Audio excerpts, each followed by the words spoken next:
اعوذ باللہ من الشیطان الرجیم، بسم اللہ الرحمن الرحیم۔ السلام علیکم ورحمۃ اللہ وبرکاتہ۔ مومنین کرام، ایمبریولوجی میڈیکل سائنس کی اس شاخ کو کہتے ہیں جو ماں کے رحم میں پرورش پانے والے جنین کی مکمل نشو و نما اور اس کی تکمیل کا مطالعہ کرتی۔ ٹھیک ہے، بچہ کیسے پیدا ہوتا ہے، ابتدائی مراحل میں اس کی شکل و صورت کیسی ہوتی ہے، اس فیلڈ کو کہتے ہیں ایمبریولوجی۔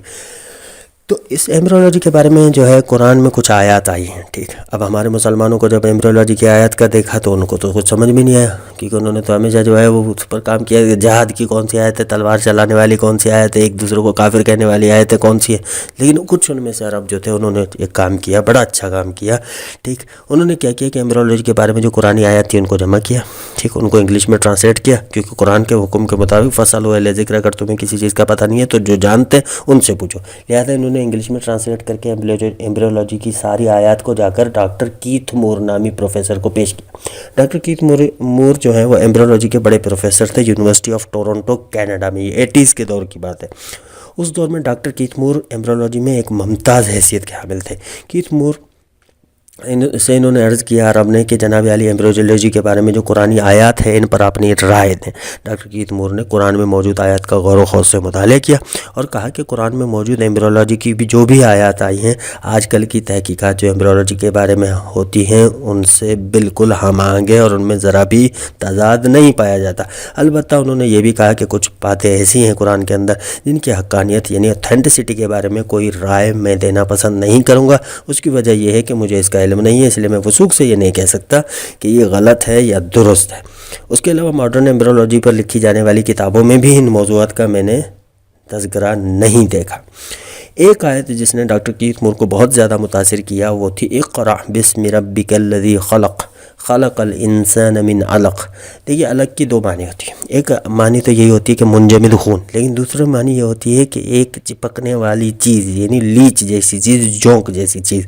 ڈاکٹر کیتھ مور نے کہا کہ مجھے اس کا علم نہیں تھا کہ ایمبریو اپنی ابتدائی مراحل میں لیچ کی شکل کا ہوتا ہے یعنی جونک کی شکل کا ہوتا ہے یا نہیں۔ میں اس تجسس میں نکلا، ایک بہت بڑا مائکروسکوپ لیا، اس کے نیچے جو ہے میں نے ایمبریو کا مطالعہ کیا، تو اس مائکروسکوپ سے میں نے یہ پایا کہ جو شکل تھی، جو جنین کی شکل تھی شروعاتی جو دریافت کیا کہ ابتدائی مراحل میں جو اس کی جین کی شکل تھی وہ بالکل مماثلت رکھتی تھی ایک جونک کی شکل کے ساتھ۔ تو یہ میرے لیے ایک بڑی تعجب کی بات تھی۔ جب یہ تعجب اس بات سے پردہ اٹھا تو ان کو اور بھی تجسس پیدا ہوا کہ قرآن کے اندر مطالعہ کریں۔ تو ڈاکٹر کہتے ہیں کہ اس کے بعد میں نے اور بھی مطالعہ کیا اور جو بھی ایمبریو کے بارے میں قرآن کے اندر چیزیں آئی تھیں ان پر میں نے مطالعہ کیا۔ ڈاکٹر کیتھ مور کہتے ہیں کہ میں نے ان 80 سوالات کا سائنسی جوابات دیے جو قرآن میں ایمبریولوجی کے بارے میں موجود ہیں، یعنی ان سے جو سوالات کیے گئے ان کے سائنسی جوابات ڈاکٹر کیتھ مور نے دیے۔ ہم تو دے ہی نہیں سکتے تھے کیونکہ ہم نے تو کچھ اور کام کیا ہوا تھا، تو یہ ڈاکٹر کیتھ مور انگریز گورا جو ہے جہنمی اس نے دیے۔ جب انہوں نے دیکھا کہ قرآن میں موجود میں ایمبریولوجی کی جدید تحقیقات سے مماثلت رکھتی ہیں تو انہوں نے ایک اور کام کیا، ان پر زیادہ سے زیادہ کام کیا، ٹھیک، اور انہوں نے ایک دن یہ کہا کہ اگر یہ سوالات 30 سال پہلے، بہت بڑی بات کی، کہا کہ 30 سال پہلے اگر مجھ سے پوچھے جاتے جب میں قرآن سے ٹچ میں نہیں تھا تو اس وقت میں سوالات کے آدھے سوالات کا بھی جواب نہیں دے پاتا جو مجھ سے پوچھے جائیں۔ پھر انہوں نے اس دور میں ایک کتاب لکھی تھی ڈاکٹر کیتھ مور نے، دا ڈیولپنگ ہیومن، ٹھیک۔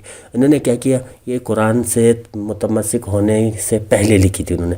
جب قرآن کے اوپر غور و خوض کیا، جب قرآن کے حقائق اس کے سامنے کھلے تو ڈاکٹر کیتھ مور نے 1982 کے اندر ایک اور 3rd ایڈیشن اس کتاب کا لکھا جو کہ بیسٹ سیلنگ بک رہی، یعنی اس کو سب سے زیادہ بکنے والی کتاب کا ایوارڈ دیا گیا جو کہ ایک اکیلے آتھر نے، ایک اکیلے مؤلف نے لکھی تھی۔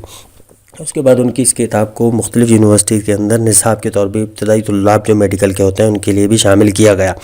دمام شہر کے اندر ایک ڈاکٹر کیتھ مور نے اس بات کی حقانیت کو مانا اور اقرار کیا کہ کہا کہ میرے لیے قرآنی آیات کی سائنسی تصدیق کرنے کا کام ایک فخر کی بات ہے۔ میرے لیے یہ بات عیاں ہو چکی ہے کہ یہ ساری معلومات محمد کو اللہ کی طرف سے ملی تھی اور محمد اللہ کے رسول تھے، کیونکہ یہ ممکن ہی نہیں ہے کہ اس دور میں کسی کے پاس ایسی انفارمیشن ہو، ٹھیک، کہ جب کوئی بھی معلومات نہیں تھی اس دور میں محمد اگر ایسی باتیں کر رہا ہے تو اس کا مطلب وہ ایک اللہ کے نبی تھے۔ تو